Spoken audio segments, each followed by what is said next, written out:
Notice with the Shadrach, Meshach, and Abednego story, they didn't pray that God would take the fire away. They prayed that God would be with them in the midst of the fire. And you're going to have, quote unquote, fires in every job that you ever go to. You're always going to have things that you don't enjoy. Again, it's one of those, we always assume the grass is greener on the other side. I worked at a job making $9 an hour at Gordon Food Services, and when I start making more, then everything will get solved. Well, no, I had just different struggles at my job making $12 an hour, which was, a $6,000 a year raise. I figured everything would be, sunshine and roses, and it wasn't. And then I left that to start my own business, and I'm like, oh, now I'm my own boss. I make my own decisions.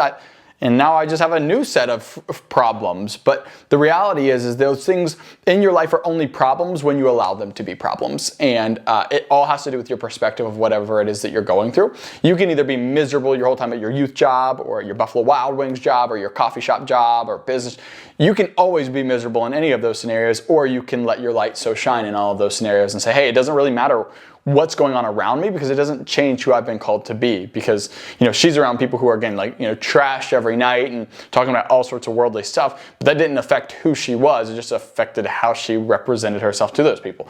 And as she said, it's a lot easier actually to let your light shine around lost people than it is for your light to shine around people who already believe that they have been shining as much as they possibly could, maybe, because a lot of times people who are already in ministry tend to refuse to listen to a lot of things, especially that younger people have to say. So don't see it as the solution to everything, because it's really not the solution to everything. There's so much more that goes into your life than what your 9-to-5 occupation is. And it would be so much in God's character to actually keep you at your 9-to-5 that you hate right now, not so that you be miserable, but so that you'll have a heart change at your job, so that the next job you go to, you're still Jesus at the next job and the next job and the next job, versus you just being unsatisfied from job to job to job and not letting your light shine.